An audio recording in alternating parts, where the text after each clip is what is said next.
航空機の戦闘を見るよ。イエーイ。はい、というわけで久しぶりに航空機の動画でありますね。以前航空機一軍始めましたという動画がありまして、この頃からですね、航空機ちょくちょく触っております。うすうすお気づきの方もいるかと思うのですが、航空機キャラの中で明らかに不遇な人いますよね。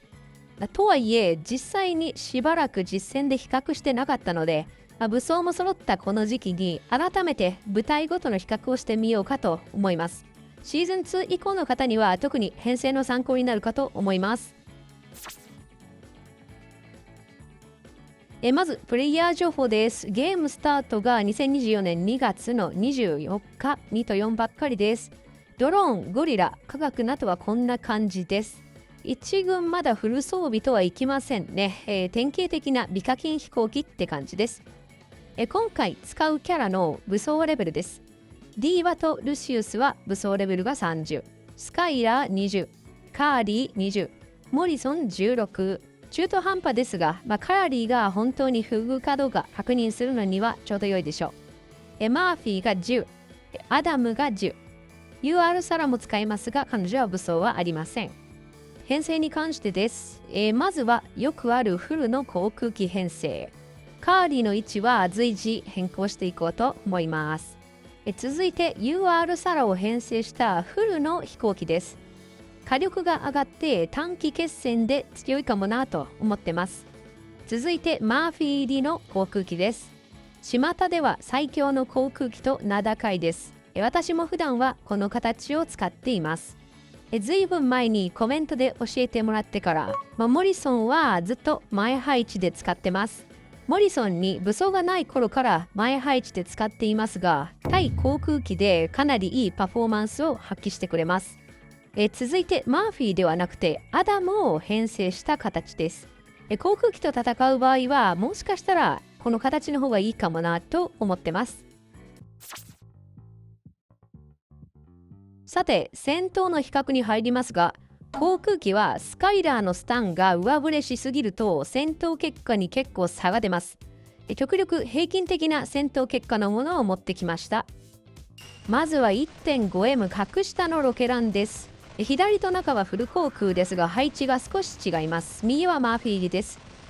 さあバトルスキルでボロボロと落とされていってしまいます。ロケラン強いですね。はい、ですね、撃破数で見ると真ん中の航空と右のマーフィーがほぼ同じくらいでした。マーフィーとモリソンの武装がもう少し育つとよりダメージを稼げそうな感じがします。続いて 4M 格上の戦車です。左がフル航空、真ん中と右はマーフィーです。相手はウィリアムズの武装も30ですね。フル航空のところはカーリーをマーシャルのターゲットに捧げるというかなりね理想的な配置で挑戦しております。航空は通常攻撃が弱すぎるのでどれだけアタッカーのバトルスキルを稼げるかにかかってますね。さあ試合も終盤ですがどうでしょうか。残ってるのが一番左ですね。フル航空は残りがいいですね。はい、というわけで試合終了。一番よく削ったのは左側フル航空でした。さあお次は 3M 格上の飛行機ですね。左からフル航空、真ん中 UR サラ採用、右マーフィー入りです。対航空戦の場合モリソンのバトルスキルが鍵を握ります。さあ思った以上に左側カーリー落ちるのが早かった。もうちょっといい防具を渡してあげた方が良かったでしょうか。一方でマーフィーを編成した右の航空はアタッカーたちが終盤まで生き残りなんとか勝ちを収めましたね。相手のモリソンからのダメージを軽減できて、でかつ味方のモリソンがスタンを受けることがない、このモリソン前配置でのマーフィーの航空機は相手がフル航空であった時かなり有利に立ち向かえると感じます。続いて 1M 上の航空機です。左がアダム編成ですね。モリソンの反撃が生きると航空に対してはもしかしてこの編成強いんじゃないかと思ってます。で真ん中と右は配置が違いますがどちらもマーフィー入りの航空機です。使ってみた感じですね。反撃がそんなに生きてないです。中と右も結構差が出ましたね。右側にモリソン、ディーバを固めて右手前のキャラを一気に攻める形がかなり安定して強かったです。最後に対アダスカ戦車です。画面上が航空で、左から順にフル航空、マーフィー入り、アダム入りとなってます。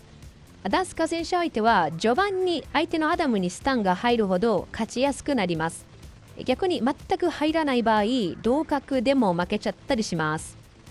いずれの対戦も今回勝利を収めることができましたが、最も被害が小さかったのはマーフィーが入った航空機でありました。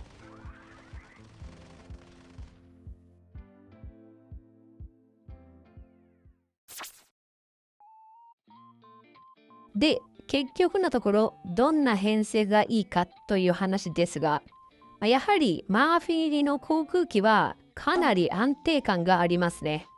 相手が同格の戦車や飛行機が多い場合、この編成はいいです。なので、無課金から微課金の航空にもおすすめできますし、ロケランと立ち向かう上位層でももちろん強いです。さらに、この編成のいいところは、1軍でマーフィーティの航空、2軍にフルロケラン、そして3軍にスカーレットを採用したフル戦車と、このように3部隊全体で見たときもかなり完成度の高い編成が組めます。プレイヤーの約半数以上を占める戦車に対しても有利属性の航空がメインであるという点も1軍としては使いやすくていいですね。無備課金ラインの人で格上の戦車を倒すということを主目的とする場合は、無難にフルの航空機を使うのも悪くはないでしょう。かなりね、不遇なポジションにいる感じがするカーリーなのですが、無備課金戦車が2軍以降で使う場合はスタメンで使えますので、その点は安心してください。カーリーやウィリアムズといった自分の守りを強くするのが得意なキャラたちは、良い装備を渡さなくても結構耐えてくれるというところがいい点です。つまり、装備リソースの乏しい無備課金者にとっては、そんなに強化せずともそこそこ使える便利なキャラとも言えます。はい、というわけで今回は久しぶりに航空機使ってみた動画でありました。この動画が良かったよ、育成の参考になったよと思われた方、いいね、チャンネル登録はお気持ち程度に。よければ、こちらの動画のシェアを連盟員の皆さんにお願いいたします。それではまた次の動画でお会いいたしましょう。さようなら。はい、現在ですね、2026年のバレンタインイベント絶賛開催中だと思います。皆さんのですね、チョコレートの応援のおかげで、なんとですね、2日目にして魅力を取らせていただきました。ありがとうございます。で、魅力をいただいた後もめっちゃ届きます。ありがとうございます。